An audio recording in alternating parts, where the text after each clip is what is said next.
Hello दोस्तों, स्वागत है आपका Tech Data with Anuj channel पर।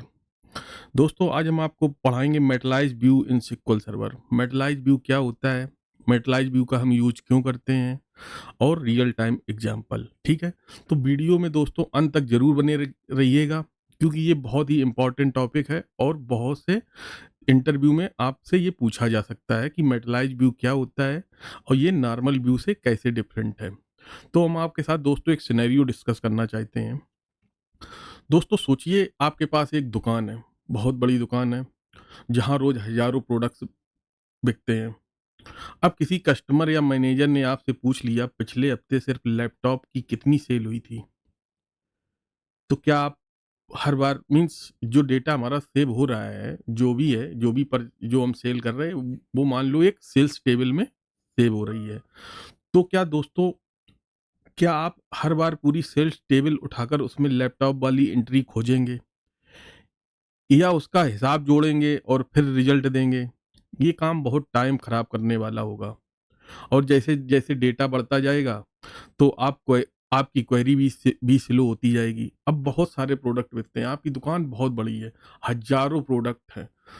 सिर्फ हमने दोस्तों उसमें लैपटॉप की सेल पूछी आपसे, तो आप जैसे ही उसको सेलेक्ट क्वेरी करेंगे या कुछ आपने व्यू एक लिखा है या फिर आप एग्जीक्यूट करेंगे, तो ये क्या हो जाएगा, ये हमको बहुत स्लो रिजल्ट देगा या बहुत टाइम कंज्यूम करेगा। तो फिर सॉल्यूशन क्या है दोस्तों?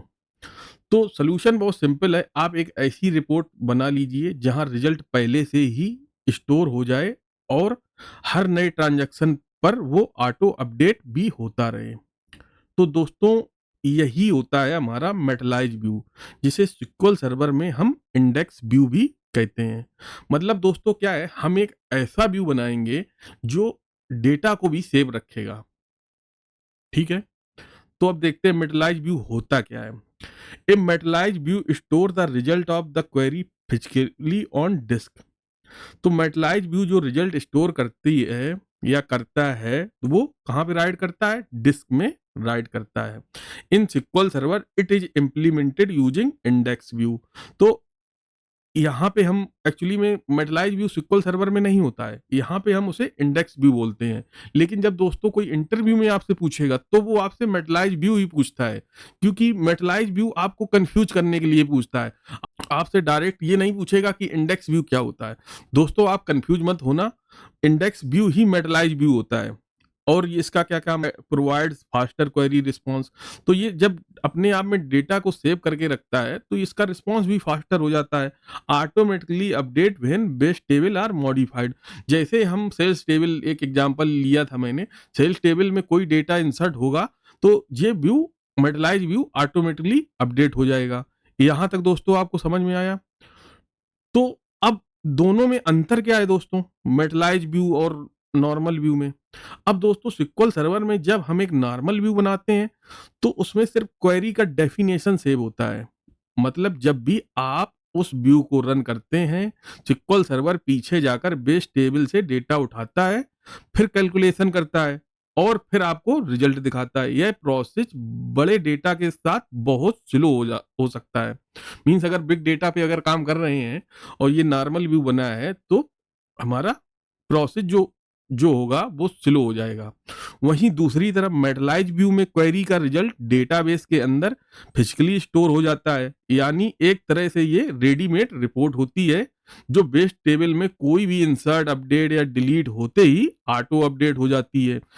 इसलिए इसका परफॉर्मेंस काफी फास्ट होता है और ये बड़े रिपोर्ट या एनालिटिक्स के लिए बेस्ट चॉइस है। ठीक है दोस्तों, आपको ये समझ में आ गया एक नॉर्मल व्यू में और मेटलाइज व्यू में क्या डिफरेंस है। ठीक है, अब चलो दोस्तों, अब एग्जांपल करके देखते हैं। पहले हम एक नॉर्मल व्यू बनाएंगे, फिर एक मेटलाइज व्यू बनाएंगे। तो दोस्तों यहाँ पे हमने दो टेबल्स ली हैं, एक प्रोडक्ट टेबल है, एक सेल्स टेबल है। तो हमने ये पहले से आपको बता स्क्रिप्ट बना के रखी है, क्योंकि हमारा टाइम कंज्यूम ना हो, मैं एक्चुअल टॉपिक को फोकस कर सकूं। ठीक है, तो हम दोस्तों इन टेबल को क्रिएट करके इसमें डेटा को इंसर्ट कर लेते हैं।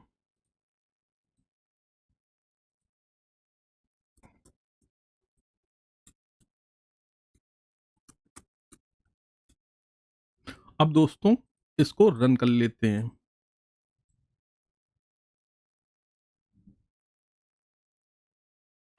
चलो दोस्तों अब डेटा को समझ लेते हैं। यहाँ पे हमारे पास प्रोडक्ट टेबल में क्या है, प्रोडक्ट टेबल में 4 प्रोडक्ट हैं और सेल्स टेबल में क्या है, ये जो भी हमारा सेल हुआ है प्रोडक्ट उसकी डिटेल है। जैसे कि आप देख रहे हैं यहाँ पे सेल्स टेबल में आप यहाँ पे देख रहे हैं प्रोडक्ट आईडी 1, प्रोडक्ट आईडी 1 क्या है, लैपटॉप, उसकी 2 क्वांटिटी किसी ने खरीदी और कौन सी डेट को खरीदी। तो यहाँ पे मोबाइल का क्या है, 2 मोबाइल, मोबाइल की प्रोडक्ट आईडी 2 है, कितना मतलब क्वांटिटी खरीदी, 5 क्वांटिटी खरीदी, किस डेट को खरीदी, ये सारा कुछ मेंशन है सेल्स टेबल में। तो आपको ये डेटा समझ में आ गया होगा दोस्तों। चलो अब दोस्तों एक नॉर्मल व्यू क्रिएट करते हैं, ठीक है। तो फिर इसके बाद हम एक मेटलाइज व्यू क्रिएट करके आपको दिखाएंगे कि दोनों में क्या अंतर है।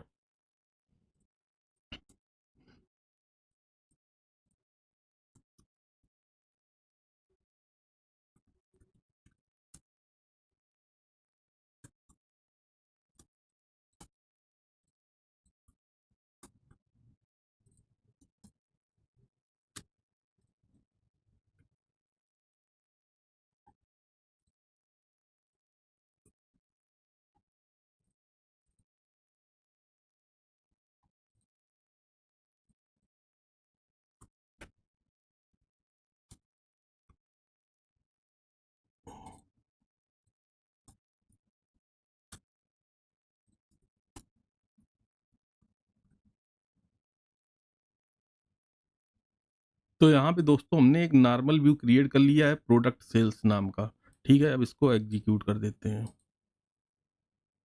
Product category is invalid, why.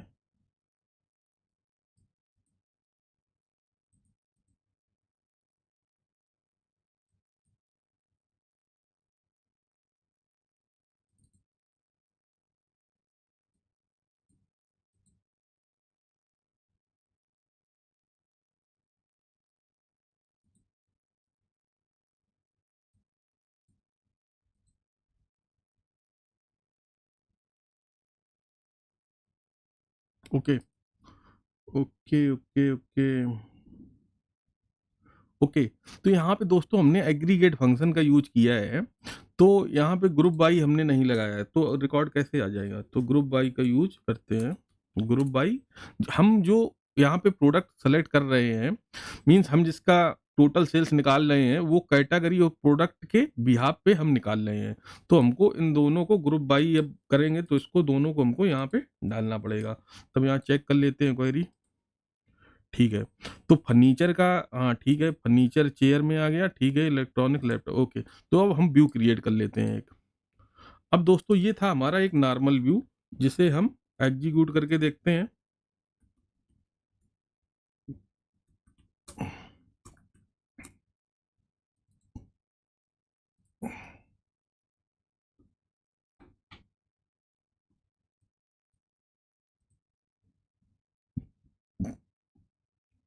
तो दोस्तों यहाँ पे कैटेगरी और प्रोडक्ट वाइज टोटल सेल्स आ गई। मींस जो कैटेगरी फर्नीचर है उसका प्रोडक्ट नेम चेयर था, उसकी टोटल सेल कितनी होगी, 30,000।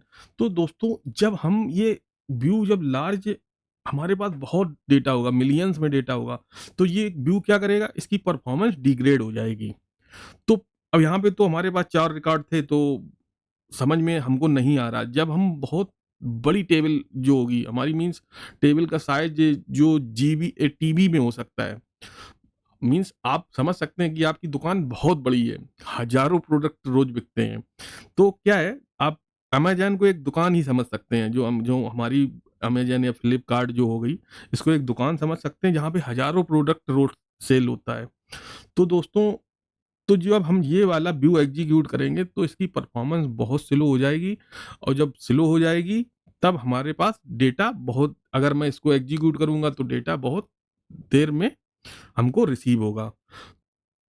तो सोल्यूशन इसका दोस्तों क्या है, तो दोस्तों इसका सोल्यूशन है कि हम मेटलाइज व्यू क्रिएट करें। तो मेटलाइज व्यू में दोस्तों हम आपको पहले बता चुके हैं क्या होता है। जैसे कोई नई एंट्री आती है, एक हमने मेटलाइज व्यू बनाया, मेटलाइज व्यू बनाने के बाद हमने उसको सेव कर दिया, तो वो क्या करता है, डेटा को भी सेव करके रखता है। जैसे कोई नया प्रोडक्ट सेल हुआ तो वो व्यू भी अपडेट हो जाता है और बेस टेबल भी हमारी जो अपडेट हो जाती है। तो चलो दोस्तों अब मेटलाइज व्यू बना के देखते हैं कि हम मेटलाइज व्यू कैसे बनाते हैं। मेटलाइज व्यू मतलब इंडेक्स व्यू। आप कंफ्यूज मत होइएगा बिल्कुल भी, मेटलाइज व्यू ही इंडेक्स व्यू होता है। तो दोस्तों मेटलाइज व्यू बनाने के लिए हमको 3 चीज़ें बहुत इंपॉर्टेंट हैं जो हमको याद रखनी होंगी। तो दोस्तों सबसे पहली चीज़ है, हम आपको दिखा रहे हैं ये सेटिंग। ये जो सेटिंग है न्यूमेरिक राउंड अबाउट ऑफ और ये एनएसआई पैडिंग, एएनएसआई वार्निंग्स, ये सेटिंग हम आपको डिस्क्रिप्शन बॉक्स में आपको पेस्ट कर देंगे और इसको इसका डिटेल वीडियो हम अलग से आपको बताएंगे कि ये सेटिंग क्या करती है और हम इसको मेटलाइज व्यू में क्यों यूज करते हैं। अभी हमारा मेन फोकस है हम मेटलाइज व्यू हमको सीखना है बनाना। तो ये सेटिंग जो है हम आपको डिस्क्रिप्शन बॉक्स में वीडियो के आप देख लीजिएगा, वहीं से कॉपी कर लीजिएगा और जब भी आप मेटलाइज व्यू बनाएंगे तब ये सेटिंग आपको, ये वाली सेटिंग आपको ऑफ करनी पड़ेगी और ये सेटिंग ऑन करनी पड़ेगी। ठीक है, पहली चीज ये हो गई। दूसरी चीज क्या हो गई? दूसरी चीज हो गई जब हम मेटलाइज व्यू बनाएंगे तो विथ स्कीमा बाइंडिंग का इस्तेमाल करना बहुत जरूरी है। जैसे अभी हम आपको यूज करके बताएंगे कि विथ स्कीमा बाइंडिंग का यूज हम कैसे करेंगे। फिर तीसरी चीज, जिस व्यू, जो भी व्यू हम बनाएंगे मेटलाइज व्यू, उस पे हम यूनिक क्लस्टर इंडेक्स भी क्रिएट हमको करनी पड़ेगी। तो 3 चीजें हो गई। एक तो हमारी ये दोस्तों सेटिंग हो गई। दूसरा क्या हो गया, विथ स्कीमा बाइंडिंग का यूज करना होगा। तीसरा क्या हो गया, हमें यूनिक क्लस्टर इंडेक्स बनाना पड़ेगा उस व्यू पर। ठीक है, तो चलो अब हम आपको व्यू को बना के दिखाते हैं। तो सबसे पहले ये एग्जीक्यूट कर लेते हैं जिससे हमारा पहला स्टेप क्लियर हो जाएगा। तो कमांड कंप्लीट सक्सेसफुली। अब चलते हैं दोस्तों व्यू बनाते हैं। तो यही व्यू हम कॉपी कर लेते हैं। ठीक है, अब इसका नाम चेंज कर देते हैं, मैट कर देते हैं और यहाँ पे प्रोडक्ट सेल। ठीक, अब यहाँ पे टोटल सेल्स हमने रखा था, एक काउंट और कर लेते हैं, काउंट, बिग काउंट,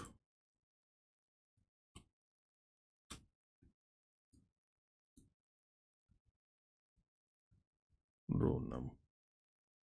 ठीक, क्वेरी हमारी वही है।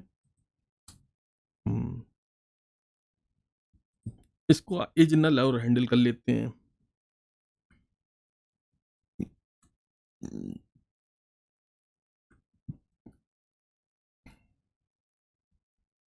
नहीं तो ये एरर दे सकता है। एक्चुअली में इसको प्रॉपर सारी चीजें चाहिए होती हैं।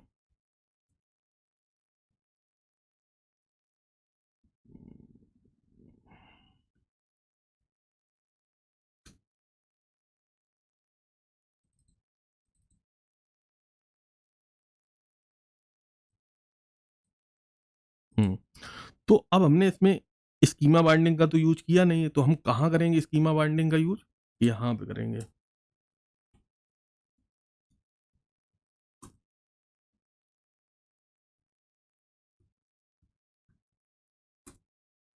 ठीक है, तो अब ये दोस्तों हमारा मेटलाइज व्यू क्रिएट हो जाएगा विथ स्कीमा बाइंडिंग के साथ।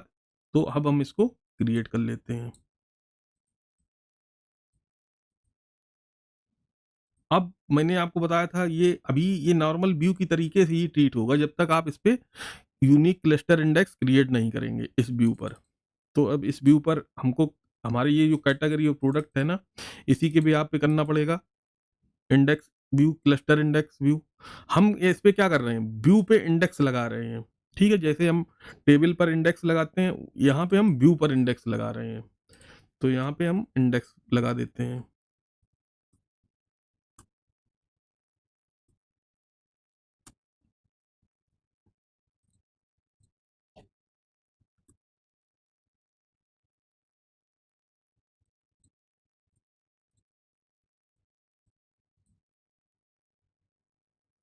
अब दोस्तों हमने एक यूनिक क्लस्टर इंडेक्स बना के व्यू पे, या ये व्यू हो गया, इस पे व्यू पे हमने एक क्लस्टर इंडेक्स बना दिया।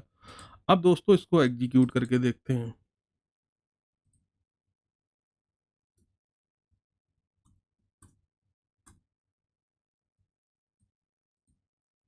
दोस्तों यहाँ पे हमें डिफरेंस समझ में नहीं आ रहा है।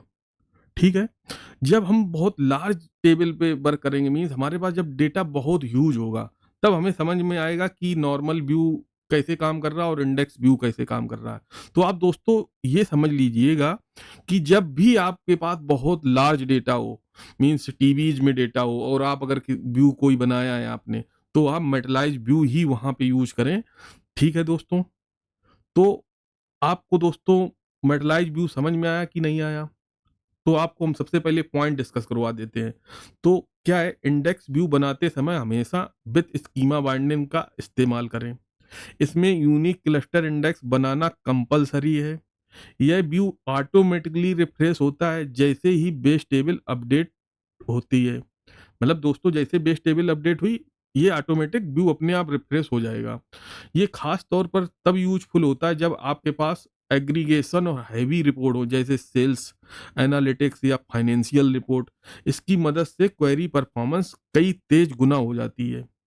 ठीक है दोस्तों, ये थे बेसिक पॉइंट जो आपको याद रखने होंगे। तो दोस्तों आपने डिटेल में सीख लिया कि सिक्वल सर्वर में मेटलाइज व्यू यानी इंडेक्स व्यू कैसे काम करता है। ये नॉर्मल व्यू से कितना डिफरेंस है इसमें, और ये कैसे आपकी रिपोर्ट को लाइटनिंग फास्ट बना देगा। अगर दोस्तों आपको ये वीडियो हेल्पफुल लगी हो तो प्लीज लाइक करें, शेयर करें और सब्सक्राइब करें टेक डेटा विद अनुज को। तो दोस्तों चलते हैं, मिलते हैं अगले वीडियो में। थैंक यू दोस्तों।